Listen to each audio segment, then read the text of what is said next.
So here's the thing about time travel. It's very confusing. And I realize that that's a strange way to start a sermon, but hear me out. I'm, again, a literary guy. I notice a lot of things when it comes to books and movies, and one of the laziest devices that a person can use in writing a story or telling a story is time travel, because it's confusing. It's very difficult to wrap our heads around, not necessarily just going into the past and things like that, but moving into the future, which I think is indicative of this deep-seated notion that we have that, we want to know and we want to see what the future is going to be like. If a person, for example, could see into the future perfectly, you would know exactly what's going to happen, except that there is a problem with that. The fact that you know what's going to happen means then that you would be faced with a choice. You would be able to prevent that future from happening if you really wanted to. That means that that future wouldn't happen and it wouldn't be the future. And you see, it gets really confusing. But then you have this other problem, which is where I think we as followers of Christ fall. If you subscribe to an omnipotent and sovereign God, which we do, that God is in control of all things, then what we believe is that we are traveling on God's path. So everything that happens because that's the way it's supposed to happen. Even then it would seem that choice to betray the future or not, if it would come to pass, if it would not, would be irrelevant, because it would be what God wanted to have happened regardless of what it was. Again, confusing. It's also indicative, again, of how human beings operate. We want to know the future. What is it that they say? There's only two things that are certain in this world: death and taxes. That's it. That's what we get. Those are the certainties. So it would be nice for us to know what was going to happen, right? Like if we had a crystal ball, if we could see into the future and see what's going on, wonderful. That would make our lives so much easier, right? It's important for us to have a plan, because if we have a plan, then we're in control. And if we know what's going to happen, then we have a plan. And we know that not only do we have a plan because of that, we know that there is a plan in general. And that plan is meant to bring us comfort. Except we can't know what's going on in the future, no matter how hard we try. Like, we can get little glimpses and notions, but to know with 100% certainty what's going to happen is not a possibility. Now, I know what's on the menu for dinner tonight. That's more or less set in stone, but if something comes up and I can't make that, well, then it's not fully a 100% thing that's going to be realized. So even things that we know in our gut, human things that are set in stone for us, they're not necessarily set in stone. We don't know what's going to happen in the future. So we can't fully plan for anything. And that's problematic for us. The best that we can hope for is to get little glimpses of the future, little signs and footnotes that point to what's going to happen in the future. I feel like this, in essence, is the lesson from the gospel reading this morning. I know, let's talk about shepherd and sheep. It's a softball.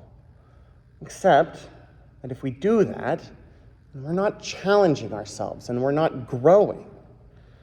There's something important that's about to happen in this text, and we know that right off the bat because Jesus starts by saying, "Very truly I tell you."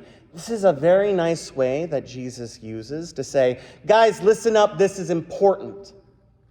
And then it is after that we get the story of sheep and gates and things like that.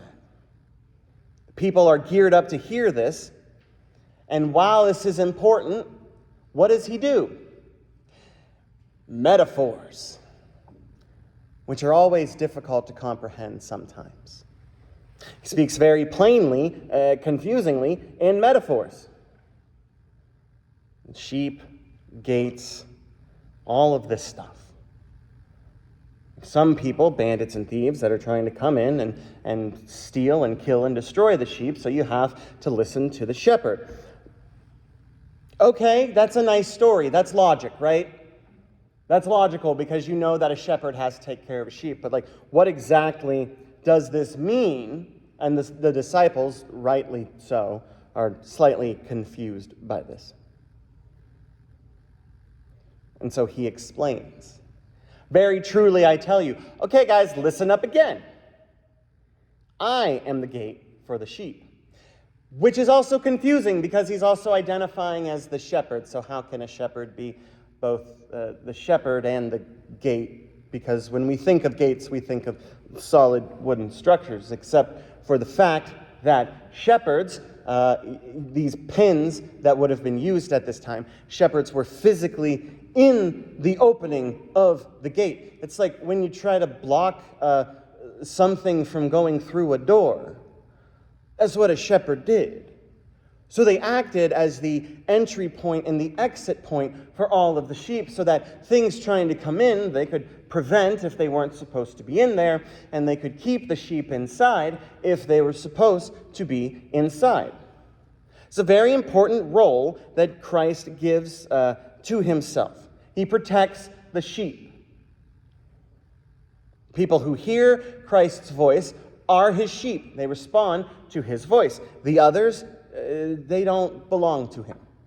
Mostly because they don't listen. They don't hear the voice of Jesus. They hear it, but they don't listen to it. Because as we all know, there's a difference between hearing and listening. But then you have to kind of wonder, what then are these other sheep listening to? And Jesus speaks of thieves and bandits. Basically, the powers of the world that exist that aren't him.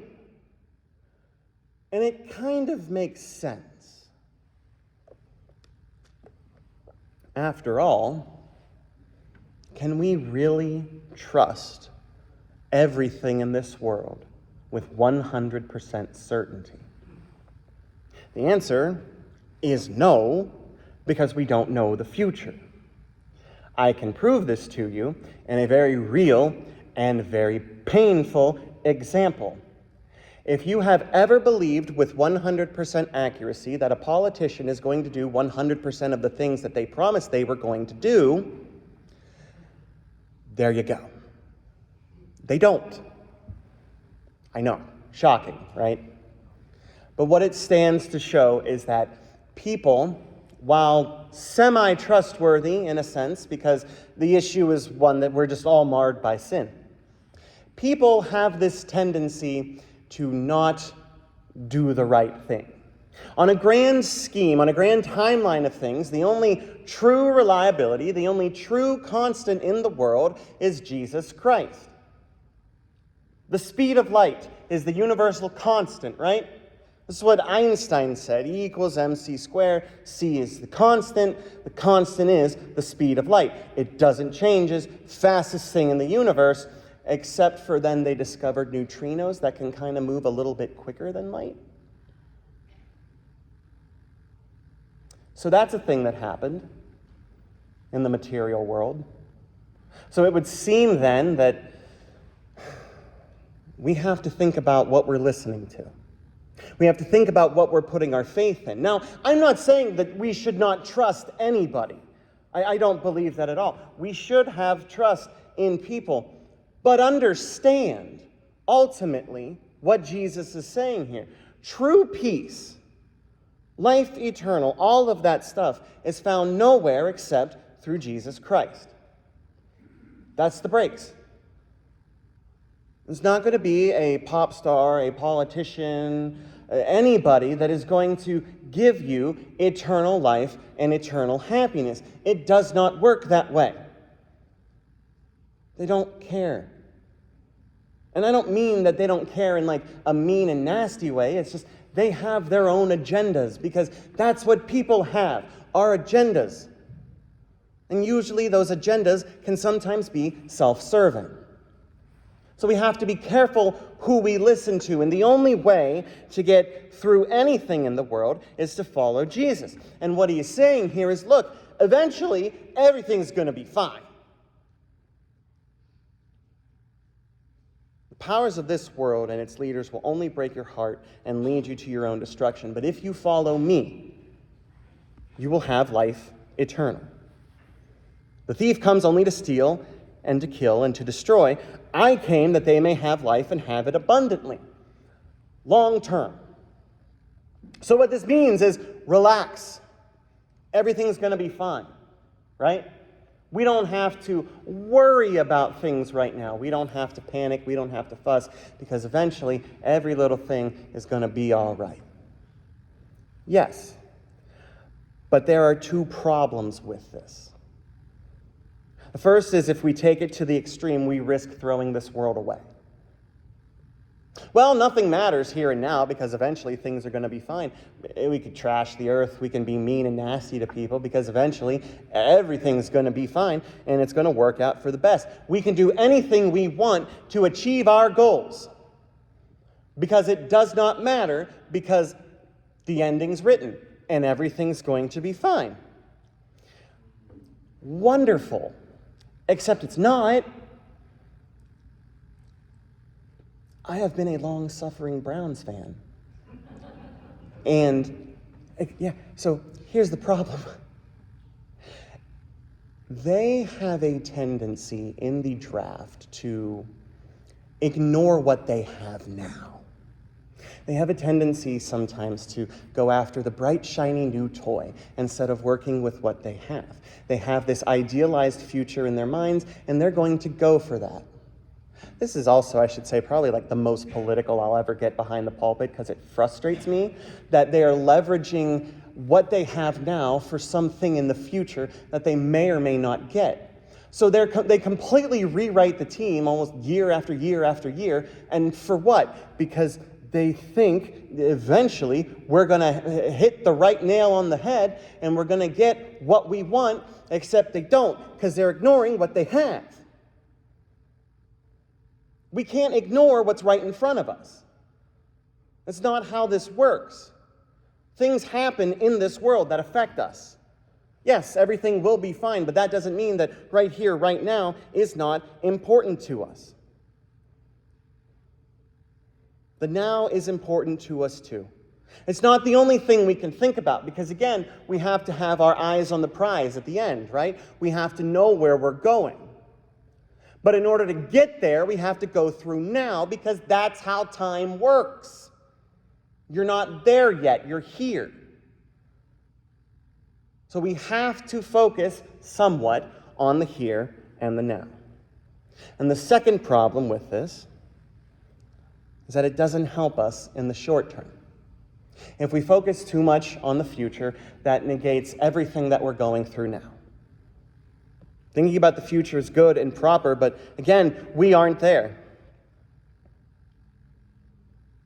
Things are happening in our lives as we speak on a daily basis. We don't know what tomorrow looks like for certain, but we have a very good idea. And if we focus only on that, if we focus only on trying to obtain the good ending, we miss out on things now. We're missing out on what we're going through, both the good and the bad. It's wonderful that there is an idealized future in store for humanity. What does that mean to the people who are broken and hurting right now? How does that help them right now? Oh, just relax, everything's fine. Are you going to tell somebody who lost a body part, don't worry, you'll get it back later? How does that help them right now? So we have to live our lives with this sense of already and not yet. What's going on right here and right now, and what's going on in the future. But the problem is, the future is the good part. And we just want to get there. We have to take it on faith that everything's going to be fine. And in the here and now, if we're being honest, that's hard to believe sometimes, isn't it? Wars, rumors of wars, bills, people being people. I mean, all of these things are detracting us, are stealing our gaze away from ultimately what's going to happen. We have to take things on faith, but it's hard to have faith sometimes. Yeah, we know that things are going to be fine. Right now, they're not. But they are, sort of, in a weird way, I guess. We can't know the future in the perfect sense. Take weather, for example. I'm always fascinated with the fact that meteorologists, they can be right 30% of the time and still keep their job. And it's because what they do is they make predictions based on things that they've seen before. So if this cold front moves here and this warm front moves here, it's going to create this event, right? That's the thing that's going to happen. And then they'll tell you. But what they'll do is they'll be there is a chance of rain. There's a 30% chance of rain, a 90% chance of rain. And if you'll notice, when it gets closer to that time when the event may or may not happen, the percentages change. Up until the last minute.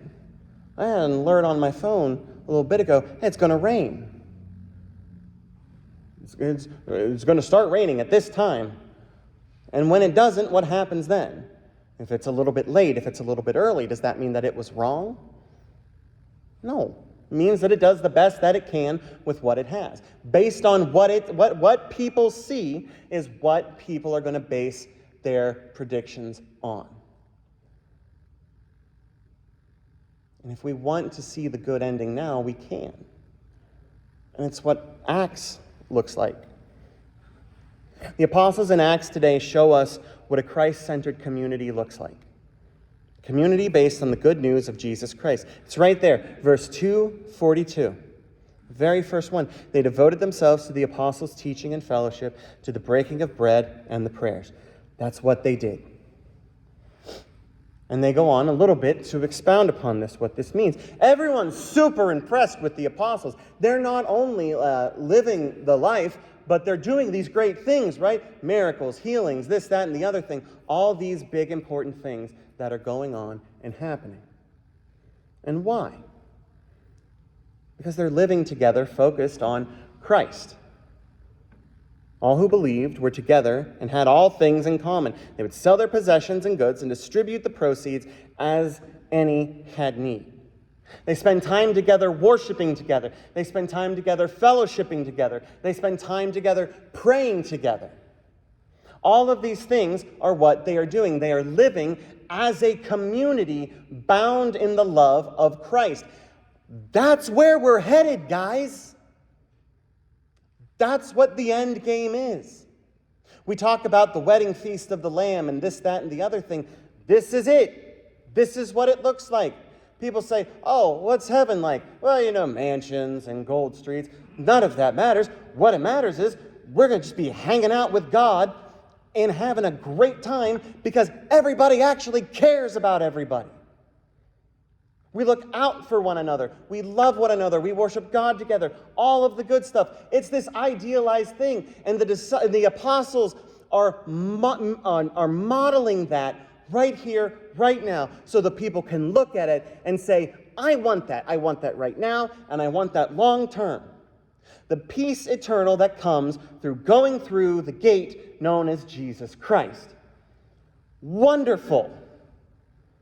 Heartwarming.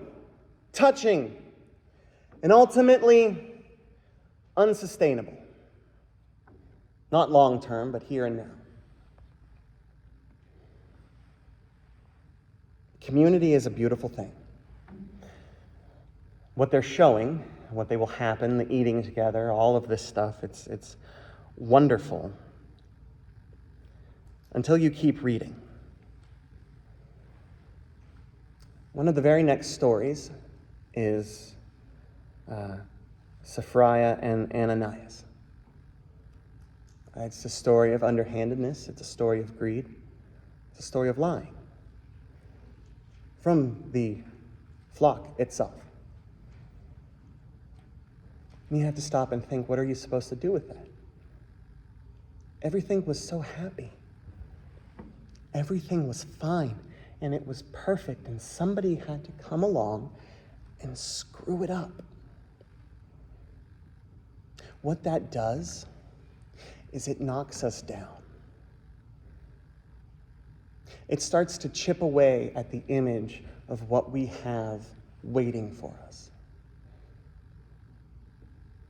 So what are we supposed to do?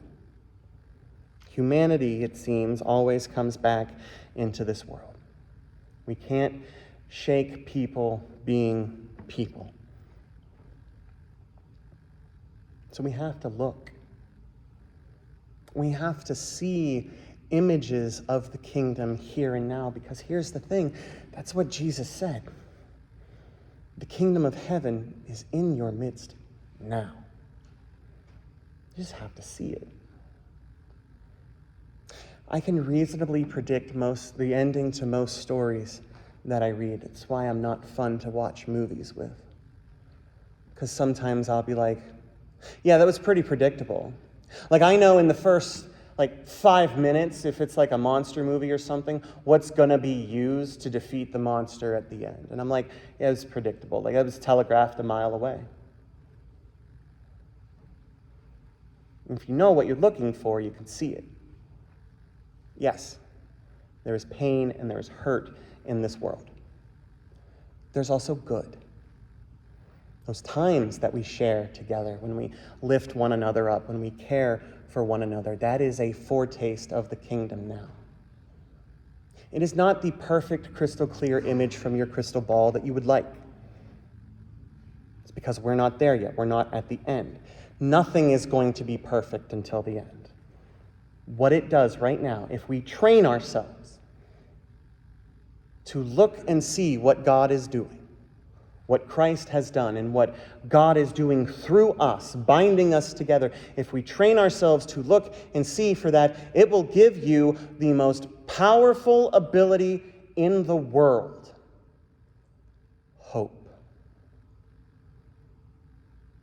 Hope for the future that is sure to come, even if you can't see it. Thanks be to the God of hope. Amen.